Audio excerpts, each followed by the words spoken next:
Lush, c'est une marque qui est très engagée. Il y avait vraiment 3 piliers fondateurs qui sont la protection des animaux, la défense des droits humains et l'environnement. Lush, c'est à la base une entreprise retail. Ouais. Donc on va avoir 80-90% de notre chiffre d'affaires qui va être fait avec nos boutiques et ça va être un relais de communication énorme. Et donc on s'est développé avec le bouche à oreille. On a inventé plein de produits, on a inventé une nouvelle manière de consommer de la cosmétique. L'application, c'est un canal qui nous permet d'être dans la poche de nos utilisateurs et utilisatrices. On n'a pas de limite sur la résolution du problème ou du besoin de la personne qu'on a en face de nous.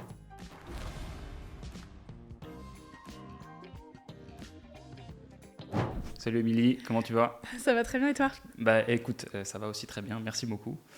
Donc Émilie, tu travailles chez Lush, au digital, à l'e-commerce. Lush, c'est une boîte qui fait 12 000 personnes, tu me le disais juste avant qu'on démarre. Je captais même pas que c'était aussi gros que ça en fait, dans énormément de pays. Toi, sous ta responsabilité, il y en a 11, en Europe principalement.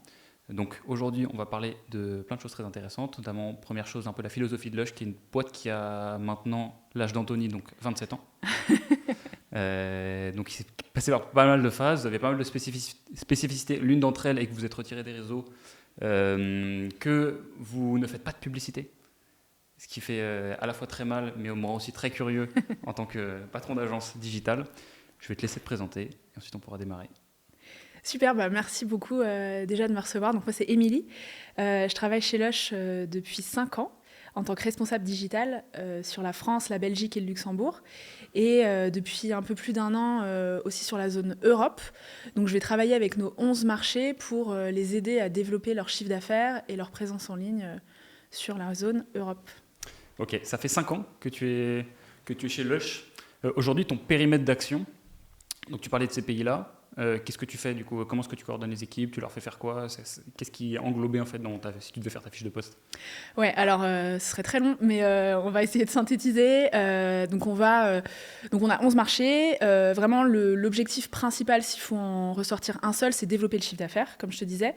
Donc je vais travailler avec tous les marchés pour regarder leurs KPI, pour regarder leurs objectifs, leurs forecasts, pour regarder leur PNL, la manière dont ils fonctionnent aussi avec leurs équipes en local, ce qui se passe dans leur marché. Parce que c'est pas la même chose ce qui se passe en Hongrie ou en Pologne que aux Pays-Bas, en Allemagne, c'est pas du tout les mêmes marchés, ou en Espagne, c'est pas du tout la même situation économique. Donc on va prendre tout ça en compte et on va travailler ensemble pour aller plus loin au digital, quoi. Ok. Est-ce que parmi les choses qui t'ont amené à rejoindre Lush, il y avait un petit peu cette philosophie de la création de la boîte dont on a un petit peu discuté avant, qui est une marque assez engagée, etc. Peut-être que tu peux nous refaire un petit peu toi ce qui t'a plu et en même temps nous parler de l'histoire de Lush. Ouais, bien sûr. Alors Lush, donc on en parlait tout à l'heure, c'est une boîte qui a un petit peu moins de 30 ans, qui a été créée en 1995 par 6 personnes qui étaient vraiment des activistes. Donc c'est une marque de cosmétiques anglaise.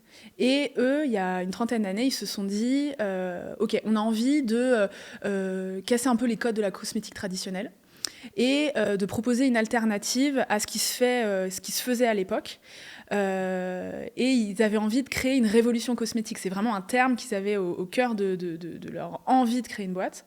Et ils l'ont un peu fait parce qu'on a inventé le shampoing solide, on a inventé la bombe de bain et on a inventé la cosmétique solide de manière générale. Donc c'est une énorme révolution vraiment dans l'industrie de la beauté et qui a été reprise. On voit que plein de best-sellers solide, ouais. Voilà, exactement, plein de marques ont repris ça. Donc c'est super, ça veut dire que ça fonctionne. Et Lush, ouais, c'est une grosse machine, 12 000 employés, 50 pays, 900 boutiques dans le monde. Donc ouais, on est nombreux. Ouais, on disait les boutiques se sentent avant qu'on les voit souvent, c'est un peu la marque de fabrique. Exactement. On a tous acheté du Lush moi j'en ai beaucoup acheté pour ma mère. Donc, mais donc moi je suis très intéressé d'en apprendre un peu plus sur la partie digitale, qui est la partie moins visible de l'iceberg que tu gères. Est-ce qu'il y a un lien entre cette philosophie de boîte et la façon dont se décline la stratégie en digital ? Ouais, alors, en fait, Lush, donc comme je te disais, comme on en parlait tout de suite, c'est une marque qui est très engagée. Il y avait vraiment 3 piliers fondateurs dans la création de l'entreprise, qui sont la protection des animaux, la défense des droits humains et l'environnement. Et en fait, de ça a découlé tout le reste de la stratégie. Et depuis le début, on a décidé de pas faire de publicité traditionnelle, pour utiliser nos budgets pour financer des assos qui vont se battre pour des combats qui nous sont chers, et pour faire du sourcing éthique avec les principes du commerce équitable et qui coûte forcément plus cher. Et donc on s'est développé avec le bouche à oreille.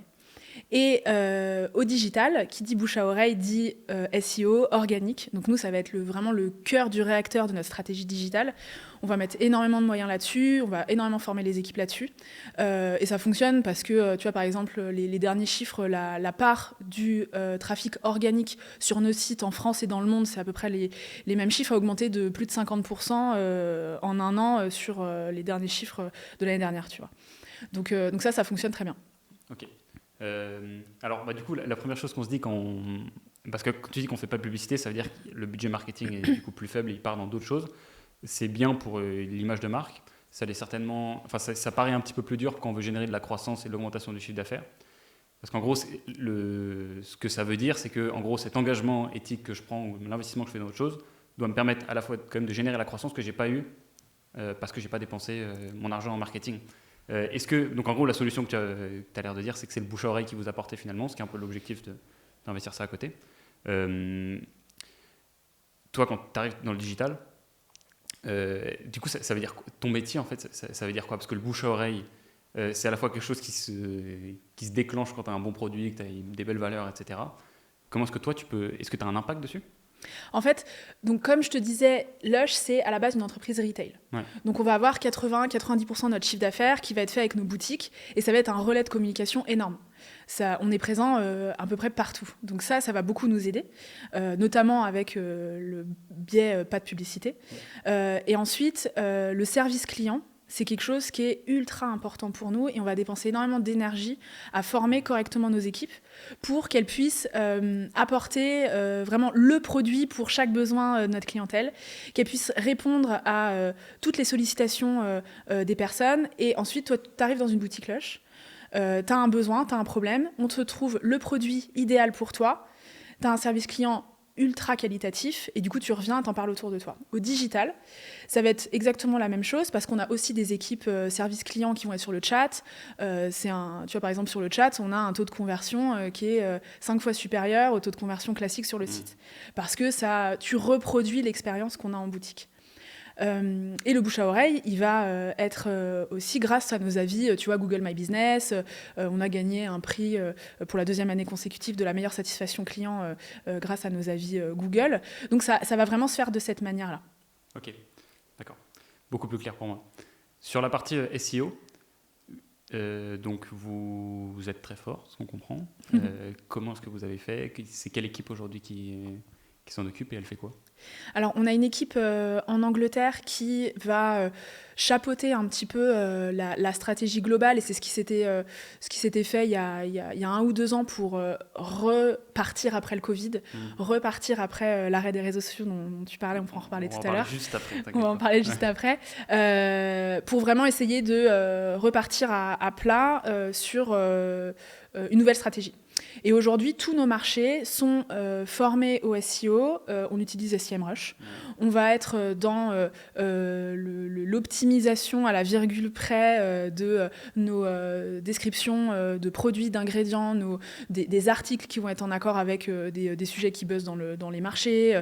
Et en fait, on va travailler à la fois avec les équipes digitales et les équipes copywriting et les équipes aussi brand et les inventeurs et les inventrices de nos produits pour que tout ça fonctionne correctement et ressortir en top position sur Google. Ok, d'accord. Donc tout en interne. Tout en interne, ouais. Okay. D'accord. Alors ce choix de quitter les réseaux sociaux, donc alors l'histoire précise, tu me dis si je me trompe, c'est que vous les avez quittés pendant 1 an et ensuite vous êtes revenu sur cette décision. Qu'est-ce qui s'est passé? C'était quoi le moteur de cette décision au démarrage et pourquoi est-ce que vous êtes revenu en arrière?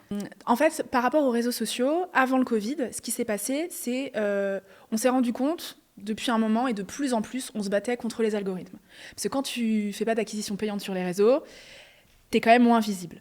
Donc on s'est dit, est-ce que ça a vraiment du sens de dépenser de l'énergie, d'avoir des staffs qui sont vraiment alloués à ça pour aller sur une plateforme qu'on maîtrise pas, où on ne sait pas trop ce qui se passe à l'intérieur. Il y avait quand même déjà des questions éthiques à l'époque, donc on s'est dit, on arrête. Et ça, c'était uniquement en Angleterre. On avait mis nos réseaux en pause. jusqu'à ce qu'on se dise ok, on prend le temps de réfléchir, on met ça en pause et on verra après ce qui se passe. Ce qui s'est passé après, c'est le Covid. Ouais. Donc forcément, ça a changé beaucoup de choses. Je te disais, il y avait 80% à peu près de notre chiffre d'affaires, il est généré par nos boutiques. Donc là, en fait, on était coupé de ça. Et ça, pour une entreprise retail, c'est quand même très compliqué. Et ça a permis, l'opportunité derrière tout ça, c'est de développer encore plus notre stratégie digitale. Donc ça nous a donné un coup de boost de ce côté-là. Mais à ce moment-là, on est revenu pour garder un lien pendant les périodes de confinement, qui ont duré quand même longtemps en fonction des marchés. C'était très disparate, pour pouvoir continuer à parler avec notre communauté. Okay. D'accord. Est-ce que vous a donné en fait un super prétexte pour remettre les réseaux sociaux, que vous les avez gardés après, vous n'êtes pas reparti, vous n'avez pas prévu de repartir encore, de refermer les réseaux? En fait, après le Covid, en 2021, il y a une lanceuse d'alerte qui s'appelle Frances Haugen, qui a dévoilé des documents internes à Facebook et Instagram sur l'impact de ces plateformes sur la santé mentale des utilisateurs et utilisatrices. Il faut savoir que la santé mentale, nous, c'est un sujet sur lequel on s'engage depuis de nombreuses années chez Lush. Et le problème de ces plateformes, c'est que, notamment pour les jeunes générations, c'est pas très safe. On le voit très bien, enfin toi aussi je suppose, on est toujours en train de scroller, tu es devant un algorithme, c'est hyper compliqué. Et donc pour le Black Friday 2021, on a décidé de quitter Facebook, Instagram, TikTok et Snapchat, qui sont aussi basés sur des algorithmes avec la même manière de fonctionner, pour être en accord avec ces valeurs. Parce qu'on ne pouvait plus continuer à utiliser ces plateformes-là par rapport aux problèmes de santé mentale. Et c'était assez original et on a eu beaucoup de retours là-dessus, justement. Ok, d'accord. Aujourd'hui, il y a des comptes sur les réseaux sociaux Lush. Alors, on a encore nos comptes, oui. Mais on a supprimé tout notre contenu, okay. Et on redirige justement vers nos réseaux de boutiques, notre site internet, notre application, notre newsletter, tous les autres canaux qu'on va... Ok. Et c'est marrant, toi, tu vois ça de quel œil en tant que responsable digital, parce que tu es partagé entre deux choses, c'est-à-dire que ça aurait quand même été un super outil pour amener du trafic sur ton site, et à la fois les valeurs de la boîte. Qu'est-ce que tu en penses ? Alors, forcément, le premier sentiment que tu as quand on t'annonce ça, tu te dis comment on va faire ? Parce que les réseaux sociaux, aujourd'hui, c'est partout, c'est une grosse part du trafic pour plein de boîtes. Après, tu prends un peu de recul, tu relativises, tu te dis, OK, on se battait déjà avec nos algorithmes. Moi, j'ai rejoint la marque parce que, justement, elle a des valeurs fortes, et c'est le cas de tous nos salariés. Et je trouve que c'est hyper cohérent. Et même moi, en tant qu'individu, j'aimerais bien arrêter les réseaux sociaux parce que, à un moment, scroller toute la journée, est-ce que ça a vraiment du sens ? Et je vois l'impact sur la santé mentale de mes proches. On voit aussi beaucoup de contenu là-dessus. Donc, je trouve que ça fait sens. Et en fait, je suis hyper fière que Lush ait fait ce pas-là, qui est quand même un énorme pas qui peut s'avérer dangereux. Et tu te dis, OK, là, on n'a pas mis le business en premier, on a vraiment mis nos valeurs en premier, et c'est top. Ouais. Et ça donne une autre saveur aussi à ton taf qui est unique. En fait, tu dois être probablement la seule personne qui s'occupe de ce sujet-là dans une boîte et qui n'a pas d'Instagram. Ouais. Donc tu es obligé un peu de mettre le focus ailleurs, entre autres sur cette satisfaction client dont tu nous parlais avant. Aujourd'hui, ça veut dire quoi pour Lush avoir un service sur notre tram, on s'est noté 5 étoiles. Ouais, alors nous, c'est comme ça qu'on appelle ça, service 5 étoiles. En fait, on va aller vraiment dans l'expertise de notre service client, que ce soit au digital ou de nos équipes en boutique, par rapport aux produits. Donc ça va passer par des formations très poussées sur les ingrédients, le sourcing, les valeurs de la marque et les bienfaits de chaque produit. Donc ça, c'est la base. Et ensuite, on va dépenser énormément d'énergie dans l'identification du besoin de la personne qu'on a en face de nous. Parce que je te disais tout à l'heure, on veut vraiment proposer un produit pour chaque besoin. Et en fait, ça va se continuer au digital avec nos équipes de chat qui vont faire exactement le même taf. Et moi, tu vois, par exemple, c'est vrai que quand je vais être en contact avec une marque concurrente ou pas, je vais toujours être déçue du niveau de service client parce que nous, on va tellement loin que c'est vraiment hyper efficace, tu vois. On n'a pas de limite sur la résolution du problème ou du besoin de la personne qu'on a en face de nous. Et ça donne un résultat hyper qualitatif. Okay.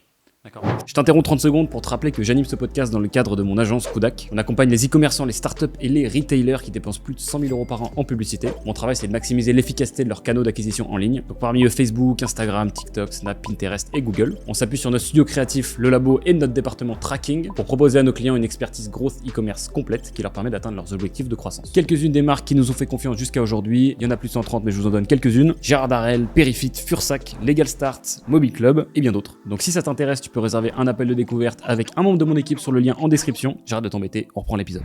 Ça fait que votre stratégie, comme elle ne peut pas être basée sur l'acquisition pure, autant via les réseaux sociaux organiques que via la pub, que vous ne faites pas non plus. Donc forcément, tu dois faire avec ce que tu as, donc tes clients existants, la fidélisation, etc. Comment tu la travailles, toi ? En fait, chez Lush, la fidélisation, du coup, ça va passer par l'expérience. Tu vois, nous, on ne fait pas d'acquisition pour des raisons éthiques dont je te parlais tout à l'heure, et aussi parce que c'est pas forcément ce qui est le plus pérenne. L'acquisition, c'est toujours une course à l'acquisition. Ouais. Alors que la fidélisation, c'est quelque chose qui va être beaucoup plus dans le temps. Quelqu'un qui est fidélisé, tu vas dépenser une énergie énorme, mais au moins, une fois qu'elle est là et elle reste. Donc c'est vraiment le truc qui va nous permettre d'aller plus loin dans la fidélisation et pouvoir avoir, encore une fois, le cycle du bouche à oreille pour se développer à la fois en retail et au digital. Ok. Alors, Émilie, parlons un petit peu plus sur les leviers de croissance. Le premier, en préparation de cet épisode, on s'est noté l'optimisation du site web. Bon, je vais poser la même question à chaque fois, mais qu'est-ce que ça veut dire, l'optimisation du site web ? Alors, je te le disais, quand je présentais la marque, nous, vraiment, l'innovation, c'est quelque chose qui est au cœur de tout ce qu'on fait. Donc, on a inventé plein de produits, on a inventé une nouvelle manière de consommer de la cosmétique. Et ça va aussi se déployer au digital. Donc, on a créé un nouveau site Internet. On a lancé un nouveau site Internet il y a 1 an. Avec une nouvelle home aussi il y a quelques mois, pour justement aller plus loin dans le taux de conversion. L'expérience sur le site qui va être en lien avec l'expérience en boutique. Aujourd'hui, tu arrives en boutique, la boutique elle est organisée par gamme, par besoin. On a essayé de recréer exactement la même chose sur la home pour pouvoir avoir encore une fois une synergie entre le retail et le digital. Est-ce que je sais pas, en termes d'impact un peu concret là, du coup, de ces modifications depuis que vous avez mis le site, j'imagine que c'est mieux. En fait, le truc, c'est qu'on l'a lancé il n'y a pas longtemps et pendant une période de promo. Ouais. Donc du coup, c'est difficile de savoir quel impact, c'est trop récent en fait, d'accord, okay. Pour avoir vraiment l'impact, mais on est toujours en train de tester pour développer encore plus. Ok, donc c'est en interne aussi, j'imagine, la gestion du site. Ouais. En fait, le site internet, l'application, tout ça, on va essayer d'être au maximum en open source. Parce que ça correspond aussi à nos valeurs de partage, on va repartager nos codes à la communauté open source, on va aussi récupérer du code qui va nous sembler intéressant, et c'est uniquement en interne, parce qu'on est des cosmétiques frais et faits à la main. Et cosmétiques frais et faits à la main, ça veut dire créer de l'emploi, ça veut dire que c'est des personnes en interne qui vont travailler sur tous les sujets, et ça passe aussi par le digital, donc du coup, tout est en interne. Ok, d'accord. Alors tu parlais de l'application aussi. En quoi est-ce que c'est un levier de croissance pour vous ? Comment vous le travaillez ? Alors l'application, on l'a relancée, une toute nouvelle version en fin d'année dernière. Et l'idée, c'est d'avoir, grâce à l'application, un endroit exclusif. Avec le retrait des réseaux sociaux, ça va nous permettre d'avoir un nouveau canal où on va parler des nouveautés, faire des pré-lancements de produits uniquement sur l'app. Par exemple, on a fait une collaboration avec Stranger Things en fin d'année dernière.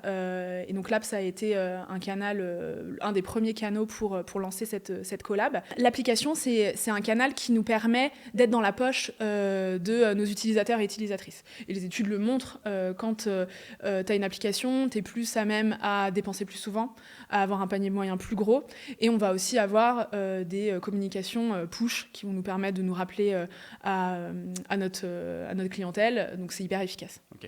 Et donc votre objectif c'est d'avoir 20% du trafic qui vient de cette application ? Ouais. C'est ça ? C'est ça.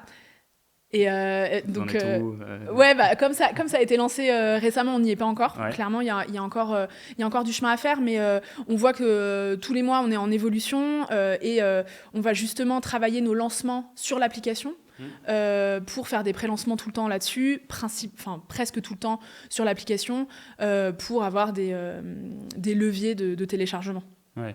C'est intéressant le sujet de l'application parce que n'importe quelle marque pourrait pas faire ça. Parce que c'est quand même beaucoup plus lourd que d'ouvrir Instagram et d'aller sur la page d'une marque. C'est-à-dire que tu dois télécharger l'application de la marque, il faut vraiment avoir un engagement de la communauté qui est fort. Mais par contre, après, du coup, une fois que tu as une personne sur l'app, beaucoup plus facile de la faire convertir. Mais en fait, je me demandais dans quelle mesure est-ce que c'était réplicable. Il n'y a pas énorme... si tu en as quand même quelques-uns maintenant, des e-commerçants qui ont des apps. En fait, c'est un gros sujet. Ouais. Ça demande beaucoup de taf et d'équipe. Et nous, comme on est nombreux, c'est plus facile pour nous de le faire. Mais ça permet aussi de proposer quelque chose de différent. Et nous, on est obligé de faire ça. On a quitté les réseaux, donc on est obligé d'aller développer d'autres canaux. L'application, c'est un moyen pour nous de faire des événements sur l'application, de faire des notifications, comme je te disais, de faire des pré-lancements, d'aller sur du contenu qui est aussi un peu différent et une expérience aussi qui est plus sympa qu'un site mobile qui reste la même chose que le site en ligne. Donc on est aussi sur de la différenciation via ce canal-là. Ok, d'accord. Et donc ça vous permet aussi de faire le Lush Pass. Ouais. Le fameux. Ouais, le Lush Pass, c'est un abonnement à la livraison pour pouvoir commander toute l'année sans repayer les frais de livraison. Et ça, c'est quelque chose qu'on va mettre en avant sur l'app. C'est quelque chose qui est disponible quand tu te crées un compte. Donc pareil, on récolte de la data qu'on peut ensuite réutiliser via notre CRM pour le canal aussi newsletter qui est hyper important pour nous. Donc clairement, tout est lié. Et sur l'application, en termes d'innovation, on a aussi le Lush Lens. Donc ça, c'est pareil, c'est une fonctionnalité qui a été développée en interne qui permet de flasher un produit grâce à l'appareil photo de ton téléphone, un produit sans packaging, parce qu'il y a plus la moitié de notre gamme qui est sans packaging, pour savoir ce que c'est, ce qu'il y a dedans, d'où il vient, où étaient sourcés les produits, à quoi il sert, et ça nous permet du coup d'être complètement packaging free sur ces produits-là. C'est super intéressant en fait dans notre échange de voir comment les problématiques et la façon dont tu les traites sont très différentes de la façon dont une boîte un peu plus petite les aurait traitées, parce que vous, en fait, à aucun moment le trafic en magasin, même sur le site internet, et il y a vraiment un enjeu. Vous, vraiment, le truc, c'est de lisser, de faire en sorte que l'expérience soit la meilleure possible quand tu découvres, avec ton service client, etc. Tu vois, même cette application, je veux dire, la taille qu'il faut avoir pour se dire ça, c'est une bonne opportunité de croissance de le faire, c'est quand même quelque chose d'assez critique. Mais donc, je suis assez passionné par ce que tu racontes. Je voulais te lancer sur un autre sujet pour le coup, qui m'est un peu plus familier, c'est celui de la newsletter, qui est un de vos autres canaux de croissance. Quand on ne va pas utiliser Instagram, il faut rentabiliser les gens dont on a les mails. Comment ça se passe ? Alors, la newsletter, donc on l'a encore plus développée, forcément, tout s'est accéléré après le Covid. Et on travaille avec la société Braze, donc qui nous aide pour notre CRM, notifications et newsletter. Et l'idée, c'est de s'éloigner de plus en plus de la newsletter qu'on va envoyer à tout le monde, qui va parler d'un lancement, d'une saisonnalité, pour aller de plus en plus vers de l'automation. Et utiliser toutes les datas qu'on va avoir via l'app, quand tu te crées un compte, via le site, en boutique, pour repusher du contenu qui est en lien avec ton expérience d'achat, peu importe où tu as acheté dans les boutiques Lush ou sur le site. Ouais. Alors, je ne connaissais pas bien Braze, et j'ai une personne de la boîte Autolys qui m'en avait parlé, qui me disait que, de ce que j'en ai compris, que c'était intéressant parce que ça te permet d'agréger plusieurs points de données. C'est-à-dire quand tu as des boutiques, c'est cool parce que tu peux agréger le truc avec ton application, ton site en ligne, etc. Là où moi, souvent, les e-commerçants que je reçois dans ce format sont plus sur des Klaviyo classiques. Je ne sais pas si tu connais un peu Klaviyo. Ouais, Klaviyo, on les avait aussi rencontrés quand on a choisi Braze. Ouais. Braze, vraiment, ce qui nous plaisait, c'est que c'était le point central sur lequel on plug un peu tout. Donc, on va plugger nos systèmes de caisse. On va plugger notre site internet, notre application, et ensuite tout ça, on va faire une jolie recette de cuisine pour ensuite envoyer les bons messages au bon moment aux bonnes personnes, quoi. Le classique. Ok. Est-ce qu'il y a des nouveaux canaux que vous prévoyez, que vous avez commencé à utiliser ? Alors, Lush, c'est une entreprise qui est historiquement uniquement en propre. On a notre propre réseau de boutiques, on vend uniquement chez nous. Depuis quelques années, on se développe un petit peu sur les canaux B2B. Donc on a lancé il y a quelques temps des produits sur la plateforme ASOS. En France, on a testé la plateforme Choose qui nous permet d'être sur des périodes de test assez courtes. Donc c'est une application de vente d'une semaine avec plein d'autres marques différentes. Et ça va nous permettre d'aller acquérir et toucher une autre clientèle qui ne nous connaissait pas, à un endroit où on n'est pas, et de se rendre visible. Et quand on a quitté les réseaux, forcément, c'est intéressant. Ok. Sur Choose, tous les échos que j'ai eu pour l'instant étaient très positifs sur cette plateforme. Vous en pensez quoi aujourd'hui C'est hyper positif aussi. C'est intéressant parce que donc nous, on ne fait pas de promotion normalement sur Choose. Chez Lush. On ne fait pas de promotion ou très très rarement en fin de collection, parfois au mois de janvier pour écouler les stocks de Noël et repartir sur un stock de produits ultra frais. Donc Choose, au départ on l'a testé sans promotion, ensuite on a refait des tests avec pendant cette période-là du coup de promotion classique et c'est un canal qui est hyper intéressant parce que forcément tu as un peu de cannibalisation, c'est normal. On le voit, il y a des clients qui nous connaissaient déjà et qui sont venus ici parce que c'était peut-être plus pratique à ce moment-là ou des produits qui n'étaient pas dispo sur le site. Mais c'est toujours intéressant d'aller voir ce qui se passe ailleurs. Donc quand tu me posais aussi la question de est-ce qu'on a d'autres canaux qui sont en cours de développement, la réponse est oui. Clairement, nous, notre stratégie, elle n'est pas figée. Elle est vraiment mouvante. On essaye de s'adapter au maximum dans ce contexte international qui est très compliqué. Donc, être présent dans 50 pays, c'est aussi être présent dans 50 endroits où les choses se passent différemment. Donc, il faut qu'on s'adapte. Et donc, ça va passer par du B2B, ça va peut-être passer par des collabs, ça va peut-être passer par des nouveaux réseaux. L'avenir nous le dira. Ouais. C'est sur ce sujet, d'ailleurs, je t'ai assez peu relancé sur comment tu pilotes en fait une équipe qui est présente dans 11 pays. Ce qui fait un total, donc tu disais avant, d'à peu près 15 personnes, je crois, avant qu'on commence. Je ne sais plus si on l'a dit pendant que les caméras étaient allumées. Tu donnerais quoi comme conseil à une personne qui veut construire une équipe un peu européenne, digitale ? Se renseigner déjà sur le marché. Parce que c'est très différent, que ce soit culturellement ou légalement parlant, d'un marché à l'autre. Donc d'abord, il faut vraiment étudier rien que la saisonnalité ou les fêtes nationales, les vacances, tu vois, juste comment ça fonctionne dans ce marché-là, je pense que c'est un premier point. Et ensuite, c'est un gros challenge d'avoir 11 marchés, 11 cultures, 11 langues différentes et qu'on aille tous dans la même direction. Donc je pense qu'il faut de la clarté, il faut de la communication et il faut essayer de se voir le plus souvent possible. C'est bien de faire des meetings en remote tout le temps et on n'a pas le choix, mais il faut essayer au moins 1 ou 2 fois par an de dépenser un peu de budget et de se voir en vrai parce que ça aide à la cohésion d'équipe. Ok.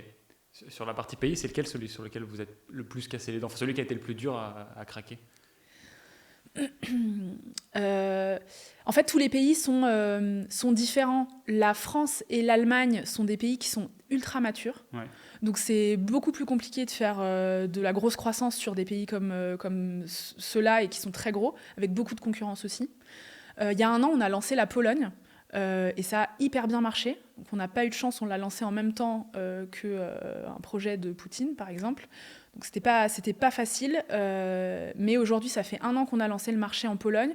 On a ouvert notre première boutique il y a 1 semaine, et ça marche hyper bien. Et ça dépend vraiment de la culture, du contexte vraiment local. Et en fait, il faut vraiment se renseigner sur ce qui se passe dans le marché. Et c'est ça qui est bien d'avoir des équipes en local, c'est qu'au moins tu sais ce qui se passe, quoi. Ok. Écoute, Émilie, merci beaucoup. Je crois que ça fait à peu près 25 minutes d'enregistrement, entre 25 et 30 minutes d'enregistrement. Sur la version finale, ça sera à peu près ça. D'accord. Donc, c'est la fin de cet épisode. J'ai une toute dernière question. C'est vrai que je t'en ai pas du tout parlé en préparation de ce podcast, mais c'est question d'ouverture. Si tu as une réponse, c'est bien. Si tu n'en as pas, c'est pas grave. Okay. Est-ce qu'il y a une autre marque e-commerce ou pas, dont toi tu admires les stratégies de croissance, que tu admires tout court? Ouais, alors j'ai une marque dont je parle souvent, que ce soit en podcast ou en interne. Moi, j'aime beaucoup la marque Make My Lemonade. Ouais. Donc, c'est une marque de fringues qui est hyper inclusive. Donc, déjà, ça me parle beaucoup parce que c'est une des valeurs qui est très forte chez Lush. Et j'adore ce qu'ils font. En fait, je trouve que leur stratégie d'aller toucher un peu... donc, t'as les vêtements, t'as la couture, t'as leur boutique Et puis, tu as aussi beaucoup de communication qui repose sur la fondatrice. Je trouve que c'est très solaire, c'est très dynamique et ça, c'est très positif. Donc, moi, je les suis de très près. Make My Lemonade. Je recommande encore une fois. De toute façon, j'appuie souvent les choix de mes invités parce que je les suis aussi déjà pas mal. Donc, très bonne recommandation. Merci beaucoup, Émilie, pour le temps que tu as passé avec moi. Merci beaucoup. On va pouvoir s'arrêter là et dire au revoir à nos auditeurs et les gens qui nous regardent sur YouTube. Plein de bisous, à la semaine prochaine pour un nouvel épisode des Bruts e-commerce. Ciao!